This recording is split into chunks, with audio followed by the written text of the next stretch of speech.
คุณต้องเปิดข้อมูลคุณต้องไปทำแผนมา6 เดือนคุณจะเปิดข้อมูลอย่างไรเขาบังคับขนาดนั้นเลยนะครับอันนี้เขาเพิ่งตั้งเขาเรียกว่า Data Chief Data คนแรกของโลกนะครับคนนี้ก็จะมาดูเรื่องข้อมูลของประเทศอเมริกานะที่สนใจคืออย่างนี้ครับผมก็มีคำถามว่าคุณจะทำเรื่องอะไรก่อนในอเมริกาข้อมูลมันเยอะมากในรัฐบาลเนี่ยอันนี้คือเขาบอกเขาจะทำเรื่องอะไรเขาจะทำเรื่องของวิจัย Human Genome เขาจะทำเรื่อง Health นะฮะเขาจะทำเรื่องงานวิจัยเห็นไหมฮะเขาบอกว่า Open More Data แล้วก็ทำยังไงที่จะไปเปิดให้กับประชาชนไม่ว่าจะเป็นภาครัฐหรือภาค Public นะครับแล้วก็จะเน้นเรื่องของ Research Mobile App แล้วก็ Visualization นะครับพวกนี้เองเป็นสิ่งที่เขามองประเทศเราก็ต้องมานั่งคิดเหมือนกันว่าโอเคแม้ว่าวันนี้เราจะเรียกทุกกรมมานะครับแล้วก็ขอความร่วมมือในการจะเปิดนะแต่สุดท้ายสุดเราต้องมีกลยุทธ์ว่าประเทศไทยเราควรจะเน้นเรื่องอะไรก่อนนะครับเมื่อเช้าเห็นท่านอาจารย์ศักดิ์รินเขาเล่าให้พวกเราฟังเลยนะครับว่าทางสปช.เองก็เห็นความสำคัญว่าการใช้ข้อมูลของประเทศเราเนี่ยถึงเวลาต้องปฏิรูปแล้วนะครับไม่งั้นเราก็จะไม่สามารถพัฒนาประเทศได้นะครับอังกฤษนี่แข่งอังกฤษนี่เบอร์ 1เรื่อง Open Data แข่งกับอเมริกานะฮะเป็นเบอร์ 1เบอร์ 2แข่งกันไปแข่งกันมาก็เหมือนกันครับนะฮะเขาก็มีการเปิดข้อมูลอเมริกานี่เปิดไปประมาณ100,000 Data Set อังกฤษเปิดประมาณ10,000 กว่านะครับไม่แน่นอนอเมริกาประเทศใหญ่กว่านะครับแต่ที่น่าสนใจของอังกฤษก็คือว่านอกจากจะเปิดในลักษณะที่เป็นของภาครัฐเนี่ยเขามีการคล้ายๆกับตั้ง National Data Board ก็คือบอร์ดของประเทศที่ดูเรื่องข้อมูลทั้งประเทศมีทั้งภาครัฐกับภาคเอกชนมาดูเลยว่าข้อมูลอะไรที่ประเทศควรจะต้องมีในการพัฒนากำหนดมาเลยครับ Data Set ที่เรียกว่าเป็น High Value Data Set เนี่ยควรจะต้องมีอะไรนะครับของเราเนี่ยก็คงจะต้องทำเหมือนกันว่า Data Set ที่ควรจะต้องมีเนี่ยคืออะไรนะครับแน่นอนเราอาจจะยังไม่พร้อมบางเรื่องอาจจะยังไม่มีก็ไม่เป็นไรแต่ก็ต้องมอบหมายให้หน่วยงานที่รับผิดชอบเนี่ยไปดำเนินการต่อไปนะครับอันนี้เป็นอันหนึ่งที่เราคิดว่าสามารถเอามาประยุกต์ใช้กับของเราได้นะครับของไต้หวันก็ไม่เลวนะครับมาคุยกับเราแล้วก็ได้มีการใส่ MOU กับทางไต้หวันนะครับไต้หวันเนี่ยท่านจะเห็นว่ามองหลายประเด็นมากนะครับไม่ว่าจะเป็นเรื่องของกฎหมายเดี๋ยวช่วงเสวนาเดี๋ยวคงมีพูดเรื่องนี้เรื่องของแพลตฟอร์มนะฮะเรื่องของโครงการนะครับซึ่งเราคุยกับไต้หวันเนี่ยเขาไปโอ้เยอะมากนะครับแล้วก็เขาอยากจะมาทำงานร่วมกับเรานะครับก็เป็นอีกประเทศหนึ่งที่มีความก้าวหน้าในเรื่องของ Open Data ค่อนข้างเยอะอันนี้ผมชอบนะครับเขามีใบเสร็จที่เราเป็นเซเว่นนะฮะแต่เขาเป็นใบเสร็จอิเล็กทรอนิกส์ไม่บังคับนะฮะคือประชาชนคนไหนอยากจะร่วมโครงการเนี่ยเวลาไปจ่ายเซเว่นเนี่ยท่านก็จะใบเสร็จอิเล็กทรอนิกส์สิ่งที่เขาได้คืออะไรครับข้อมูลการใช้จ่ายรายวันของประเทศเขาเรา Big Data มาคำนวณรู้หมดเลยฮะว่าการใช้จ่ายในประเทศเขาเนี่ยแต่ละวันเป็นทางไหนอะไรยังไงแล้วก็เปิดข้อมูลนี้ให้กับภาคประชาชนภาคเอกชนเอาไปใช้ต่อนะครับอันนี้คือไต้หวันสิงคโปร์ไม่ต้องห่วงครับอันนั้นเขาเป็นเบอร์ 1ของโลกต้นๆอยู่แล้วเขาไปถึงจะทำ Data Marketplace เป็น Commercial ไปขนาดนั้นเลยเขามอง Data ไม่ใช่เฉพาะเรื่องของการเปิดเพื่อ Public Use นั้นมันกลายเป็นเรื่องของการต่อยอดทางด้านธุรกิจได้นะอันนี้คือสิงคโปร์นะครับนะฮะ Data as a Service จริงๆประเทศไทยหลายหน่วยงานเราขายข้อมูลให้กับภาคเอกชนนะครับเท่าที่ผมทราบแล้วก็ขายข้อมูลให้กับภาครัฐด้วยกันก็มีครับนะครับก็เดี๋ยวคงต้องไปหาทางที่จะทำให้เกิดการใช้งานที่มันสร้างสรรค์นะครับเกาหลีเนี่ยก็เหมือนกันครับเกาหลีเนี่ยถึงขนาดที่สร้าง Big Data บริการให้กับประชาชนนะครับสอนประชาชนเทรนนิ่งให้ประชาชนเอาข้อมูลที่เป็น Big Data เอามาใส่เพื่อสอนให้ประชาชนใช้ข้อมูลนะครับเพราะว่าการลงทุนเรื่อง Big Data เนี่ยค่อนข้างแพงนะครับอันนี้คือเกาหลีนะท่านจะเห็นไหมมีเรื่องของการสตาร์ทอัพมีเรื่องของการโปรโมทนะครับอันนี้คือที่เกาหลีนะครับของเราเนี่ยเพิ่งนำร่องนะครับ data.go.th เมื่อกี้ผมบอกอังกฤษมี10,000 กว่าอเมริกามี100,000ของเรามีเพิ่ง10 15-16 ชุดแต่หลังจากวันนี้นะครับผมก็บอกว่าทุกคนช่วยกันนะครับโอเคเราถูกบังคับจากกพลท่านรองเลขาอยู่นี้นะครับแต่จริงๆผมคิดว่าเราอยากที่จะสร้างความเข้าใจกับทุกท่านในการที่จะค่อยๆเปิดข้อมูลนะครับแล้วก็ผมมองอย่างนี้นะครับว่าอย่าไปกลัวนะครับว่าเปิดข้อมูลแล้วสมมติมีคนเอาข้อมูลเราไปใช้แล้วเกิดข้อมูลผิดพลาดอะไรเนี่ยเป็นเรื่องธรรมดาครับทุกที่เหมือนกันหมดหรือประเด็นเรื่องที่ว่าผมเปิดข้อมูลที่เป็น raw data ถ้าเกิดเขาเอาข้อมูลผมไปบิดเบือนไปสร้างข่าวหน่วยงานผมจะถูกมองในทางลบหรือเปล่าทุกประเทศเจอปัญหานี้หมดครับเดี๋ยวเราจะไปเสวนาตอนช่วงเสวนาเนี่ยปัญหาพวกนี้ท่านจะได้ไขปัญหาเรื่องนี้หมดนะครับงั้นอย่าไปพึ่งไปกลัวมากนะครับคราวนี้ไปดูที่เขาวัดประเทศไทยเนี่ยเราก็อยู่กลางๆครับนะครับอยู่กลางๆนะฮะที่57นะครับอันนี้ก็เป็นกิจกรรมที่ทาง EGA เนี่ยร่วมกับทางภาคเอกชนในการที่ทำเอาข้อมูลภาครัฐไปเปลี่ยนเป็นแอปพลิเคชันเป็นบริการนะครับมีกิจกรรมน่าสนใจหลายอันนะครับสุดท้ายสุดนะผมจบแล้วอันนี้ให้เราดูกันเล่นนะครับรูปนี้นะครับเป็นรูปข้อมูลที่อัปเดตบน Facebook นะฮะผมก็ copy เข้ามานะครับที่น่าสนใจคือมันจะพีคในช่วงเทศกาลสำคัญต่างๆของประเทศนะเช่นอะไรนะฮะช่วงวาเลนไทน์ช่วงนี้ที่น่าสนใจคือคริสต์มาสเนี่ยไม่มีครับแล้วก็ทุกๆวันจันทร์ก็จะมีขึ้นเป็นพีคนะครับให้ท่านดูเดาดีครับว่าอัปเดตสเตตัส Facebook อัปเดตเรื่องอะไร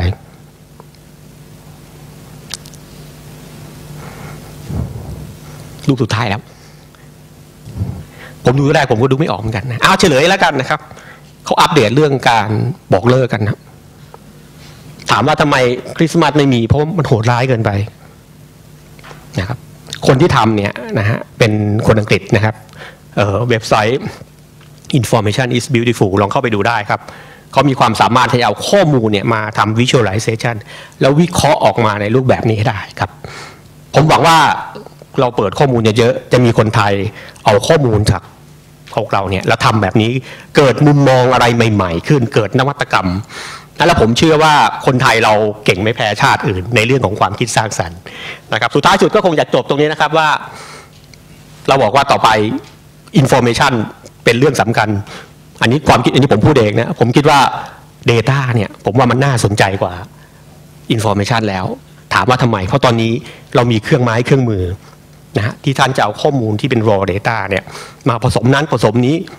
เกิดอะไรที่เราไม่เคยเห็นมาก่อนผมก็ยังตอบไม่ได้ว่าจะเกิดอะไรขึ้นแต่ถ้าไม่มีข้อมูลมาอยู่ตรงหน้าตักท่านคิดไม่ออกนะครับแต่เมื่อใดท่านเปิดปุ๊บนะฮะกันยานี้หวังนะฮะสัก200-300ชุดข้อมูลจากพวกท่านนะครับเราจะได้เห็นแอปอะไรดีๆเราจะเห็นบริการดีๆเราจะเห็น visualization จากคนการที่เอาข้อมูลของท่านเนี่ยมาประกอบนะครับแล้วเราก็จะใช้ข้อมูลพวกนี้ในการตัดสินใจข้อมูลพวกนี้ในการที่จะวางแผนนะครับเมื่อวานผมไปพูดที่คณะกรรมการผู้ช่วยรัฐมนตรี20กระทรวงนะครับแล้วก็พรีเซนต์เรื่องนี้ทุกคนเห็นด้วยกันหมดนะครับว่าเรื่องข้อมูลเป็นเรื่องที่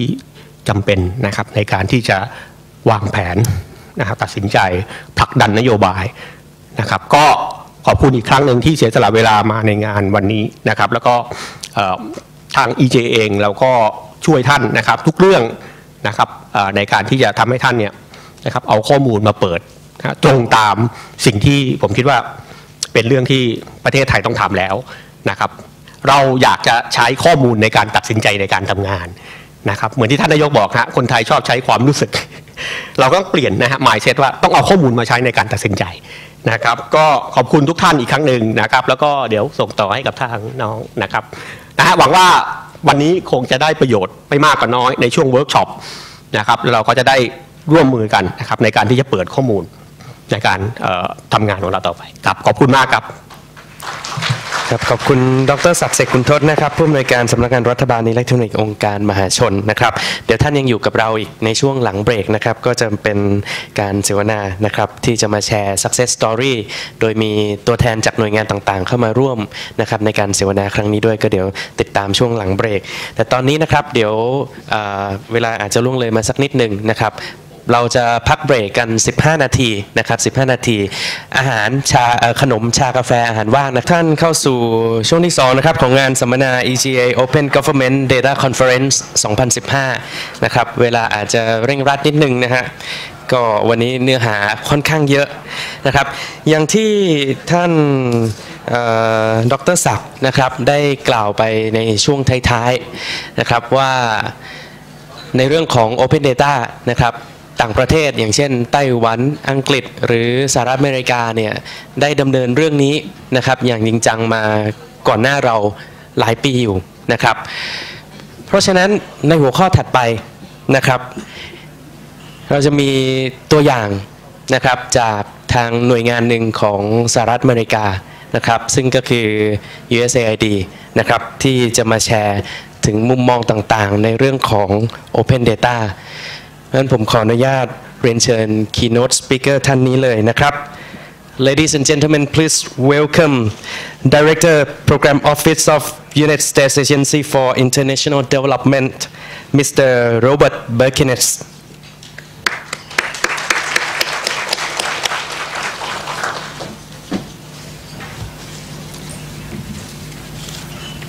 Sawadee krap. Good morning.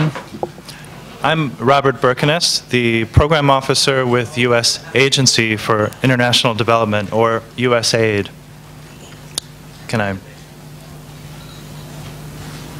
I think we're waiting for that to turn on. I am very excited to speak with you today about USAID's first ever open data policy. I was excited to watch the presentations this morning, and I know we're all interested in the same thing. So before I talk about USAID, it's important to note that there is a much larger global context where governments are working and multilateral entities are acknowledging the centrality of data, right? So that's me.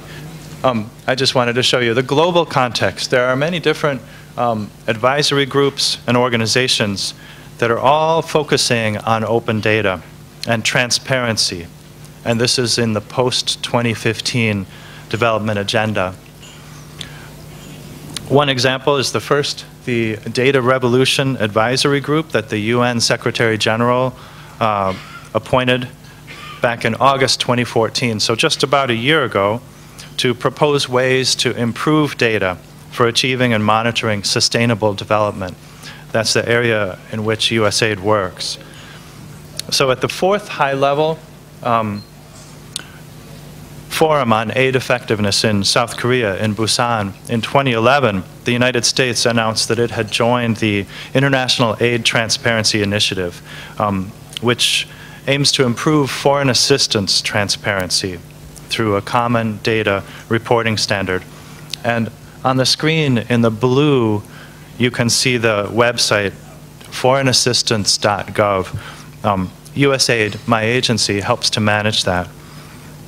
website, and it provides a view of U.S. government foreign assistance funds, and it enables users to examine, research, and track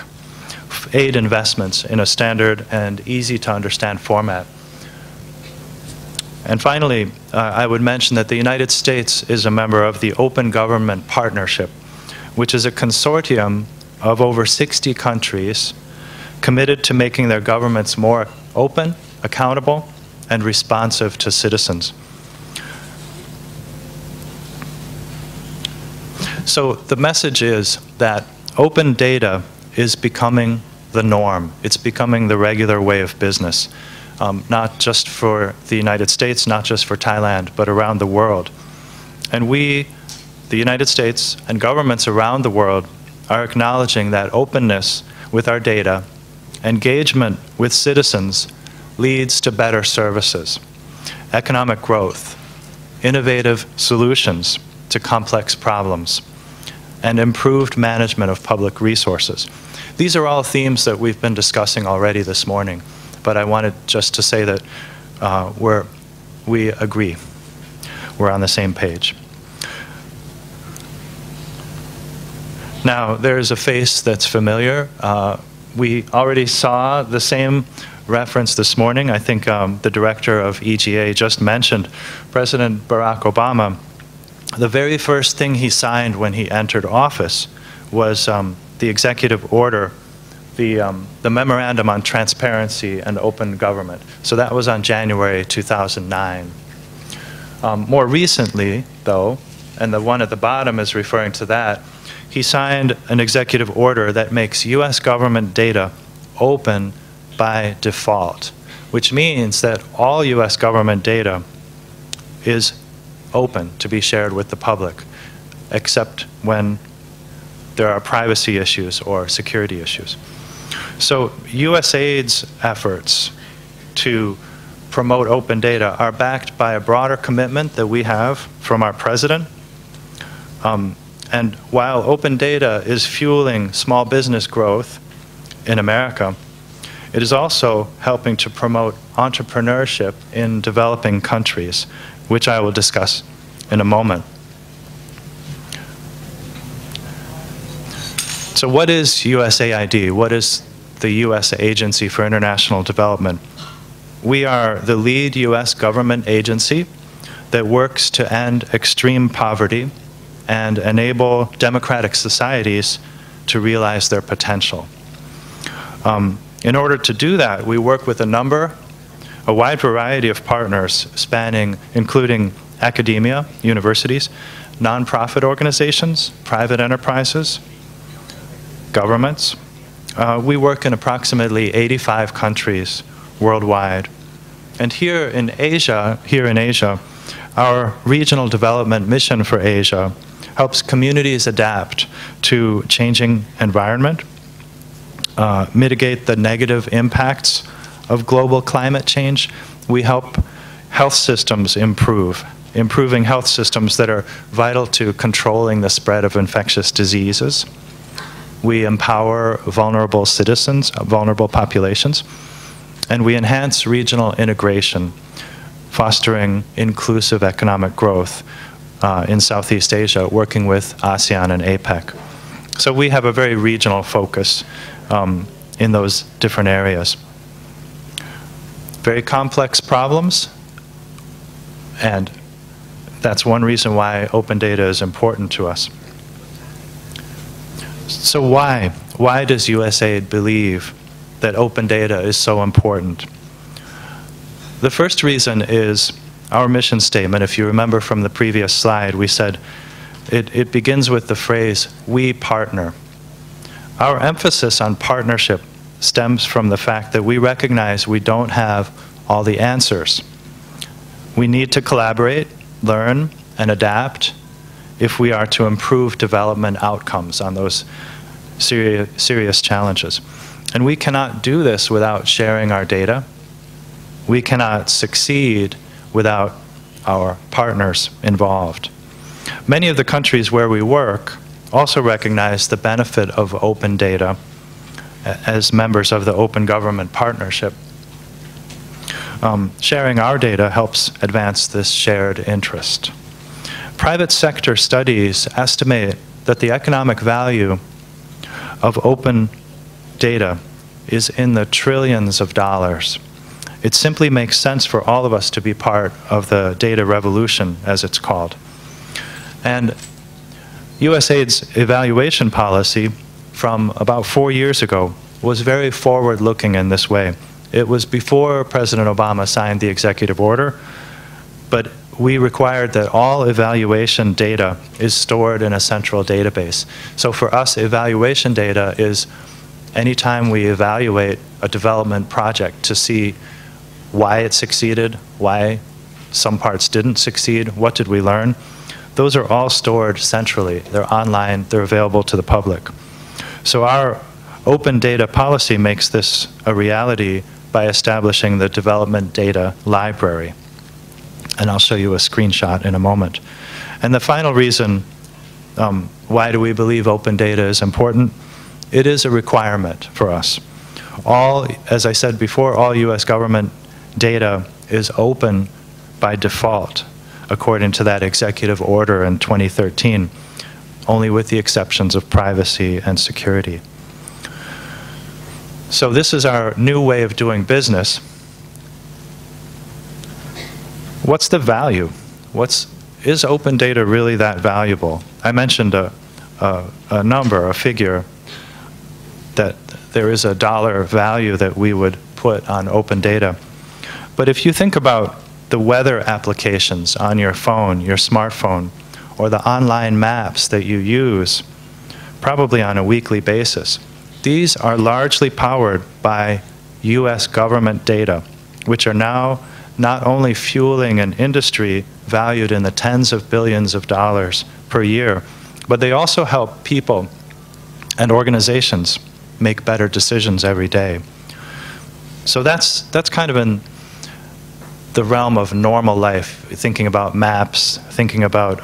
weather applications and things like that. What about the data on international development? That's my field. In response to the 2010 drought in Africa, in the Horn of Africa, USAID partners were able to reposition food supplies based on maps and visualizations that were created from open data. An example of an organization in Kenya named M-Farm, I think we may be seeing pictures on the screen, I'm not sure. M-Farm created a mobile application using 10 years of historic crop price data from USAID. They connected farmers with markets and helped them to select crop varieties likely to yield the greatest income. So this is having an effect in our work around the world.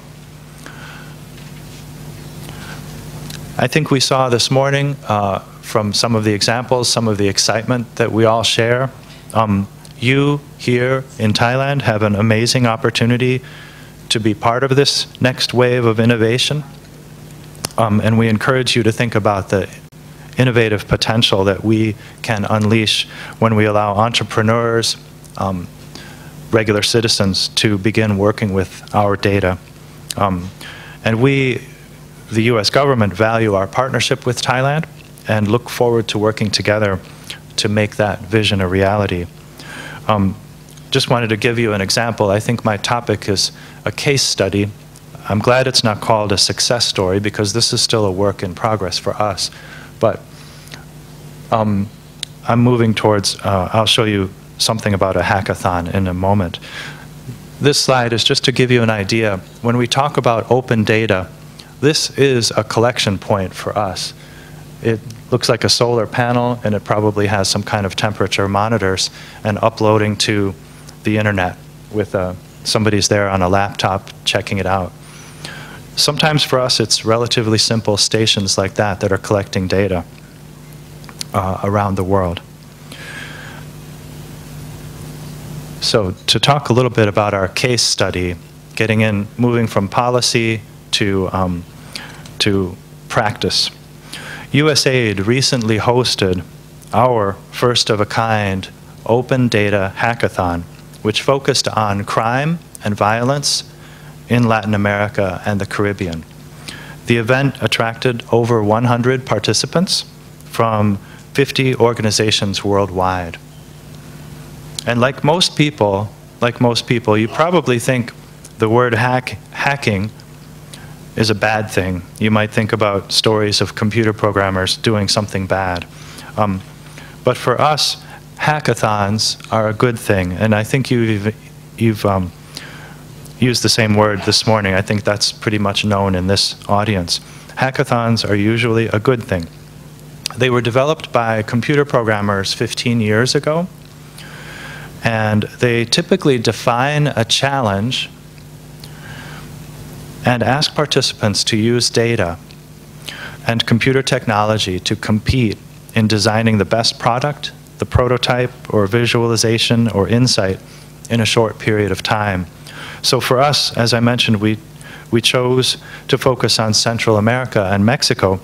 partly because Central America is one of the most violent regions in the world. Honduras and El Salvador have the highest murder rates in the world. So USAID and the US government have allocated significant resources to address this crisis in Central America. And for this hackathon, we asked participants to use a combination of data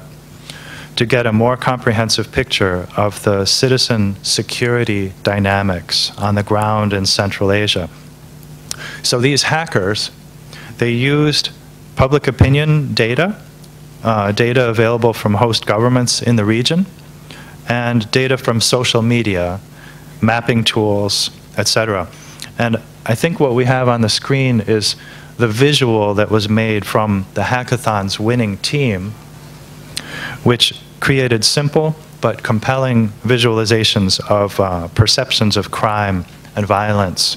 in the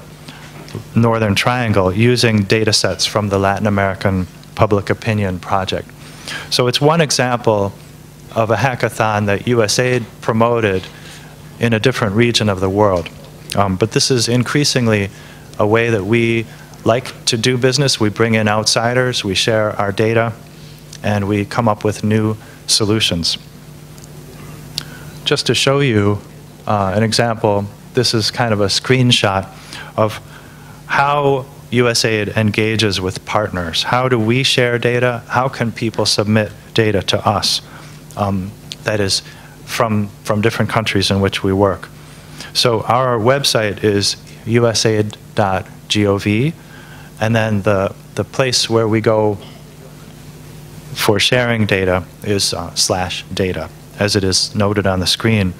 This is the tool that we use to connect with our partners. That could be consulting firms like private sector, it could be nonprofit, it could be other governments. This is how we share our data and how we use it in this analysis. So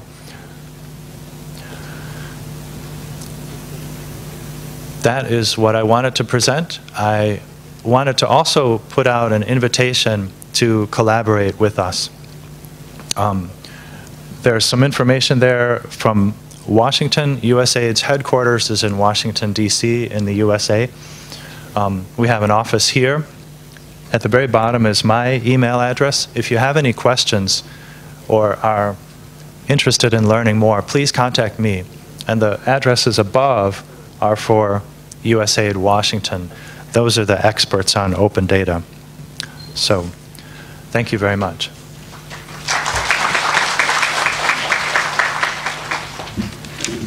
Thank you, Mr. Robert.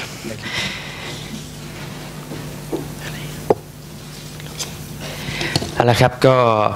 ผ่านไปแล้วนะฮะสำหรับเรื่องของ Open Data ที่ USAID นะครับ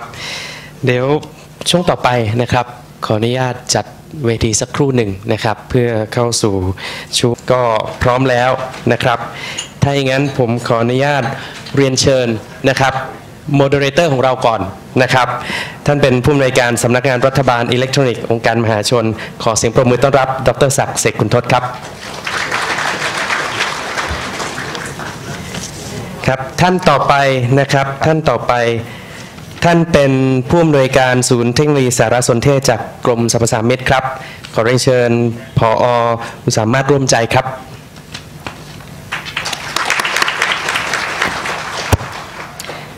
ท่านถัดไปท่านเป็นผอกลุ่มงานพัฒนาระบบสารสนเทศข้อมูลข่าวสารนะครับจากกพศนะครับขอเรียนเชิญผอ.ปณิสาเหลืองวรเมธครับ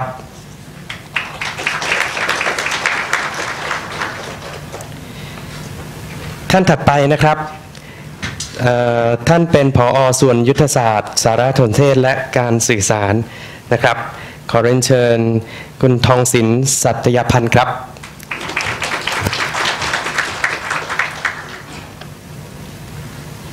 ท่านถัดไปนะครับท่านเป็นนักเทคโนโลยีสารสนเทศเชี่ยวชาญนะครับขอเรียนเชิญคุณรุ่งอนันต์สิรินิยมครับและท่านสุดท้ายนะครับท่านเป็น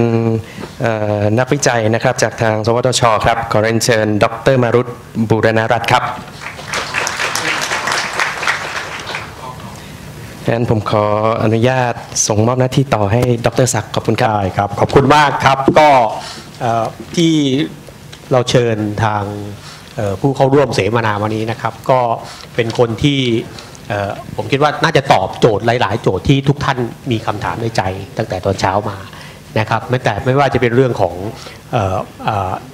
เทคโนโลยีนะครับเรื่องของคนที่มีประสบการณ์ไปเก็บข้อมูลพื้นที่จริง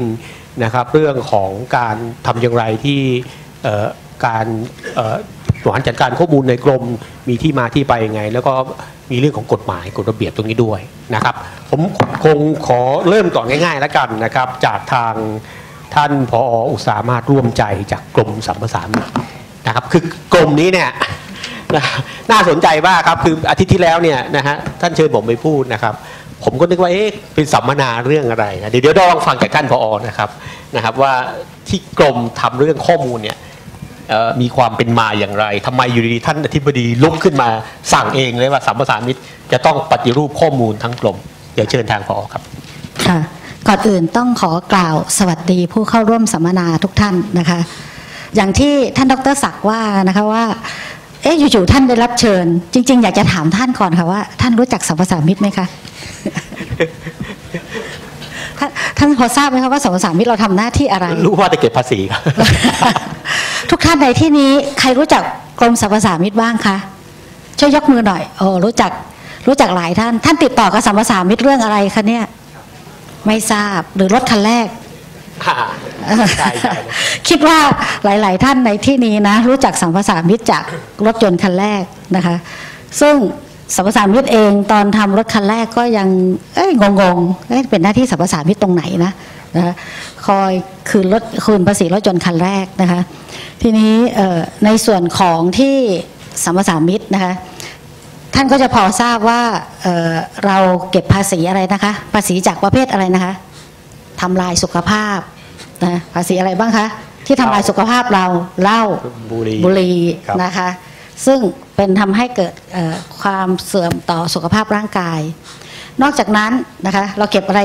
อีกนะคะท่านอะไรนะไม่ได้ค่อยได้ยินเลยค่ะดังๆหน่อยค่ะเก็บอะไรครับอะไรนะคะใช่สินค้าฟุ่มเฟือยอะไรบ้างคะที่ฟุ่มเฟือยในชีวิตประจำวันของเรา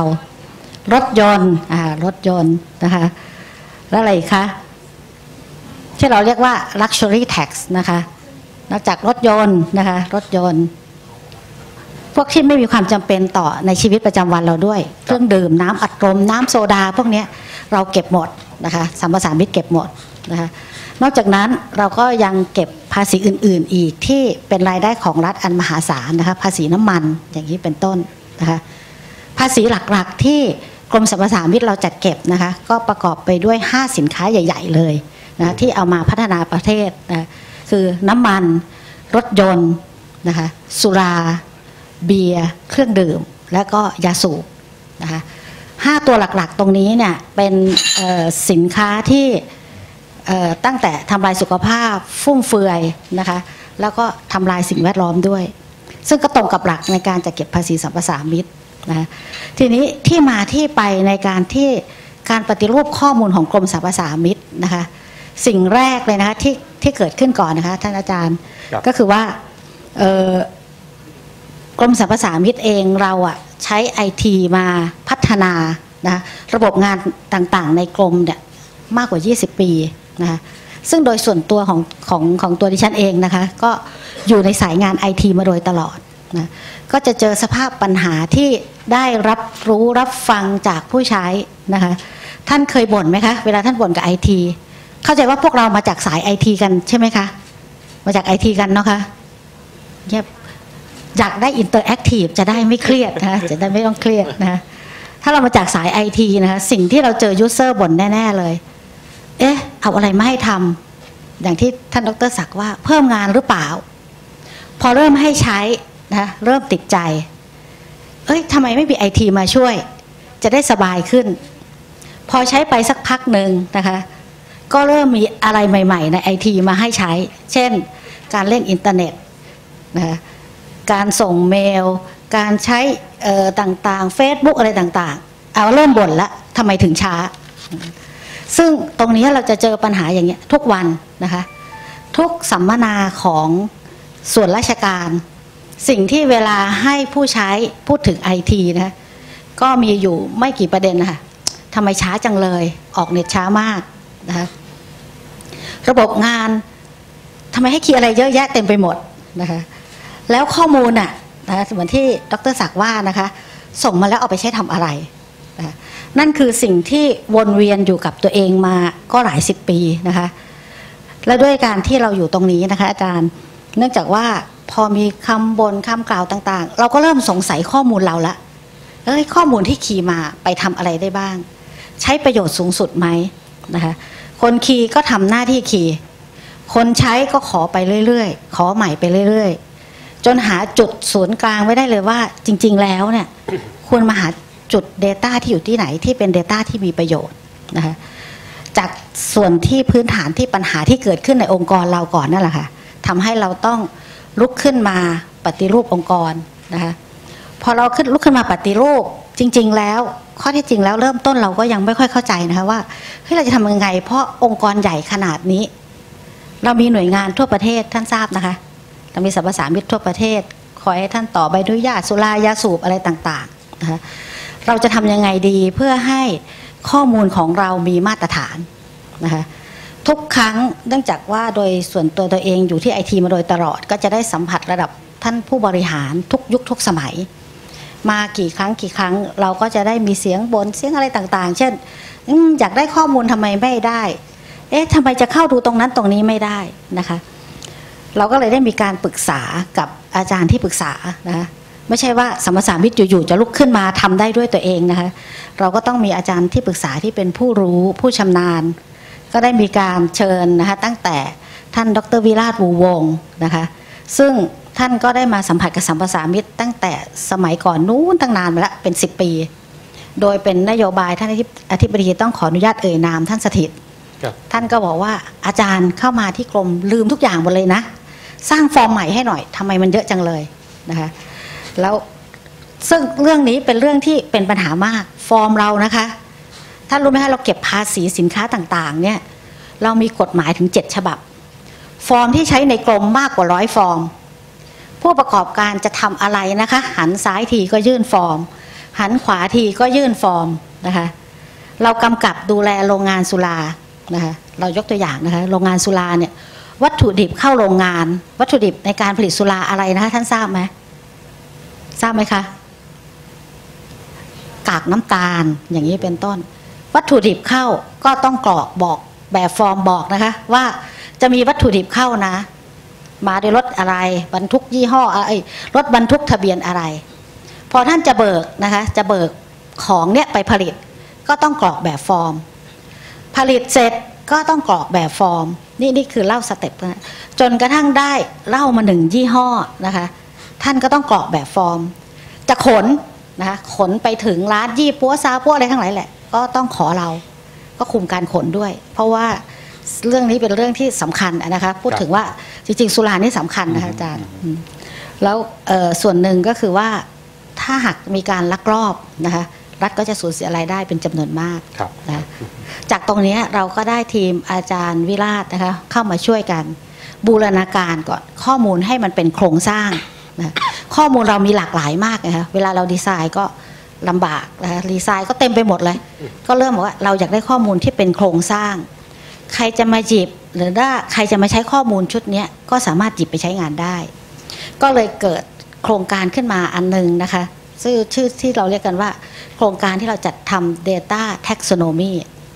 นะเราก็ได้ทั้งอาจารย์ที่มาช่วยบีฟทำความเข้าใจกับการทำโครงสร้างข้อมูลพอเรารวบรวมแบบฟอร์มไปแบบฟอร์มมาแบบฟอร์มไปเนี่ยเราก็นำเรียนท่านอธิบดีท่านอธิบดีก็นั่นแหละที่ท่านอยากจะได้ท่านช่วยบูรณาการต่อเลยนะคะ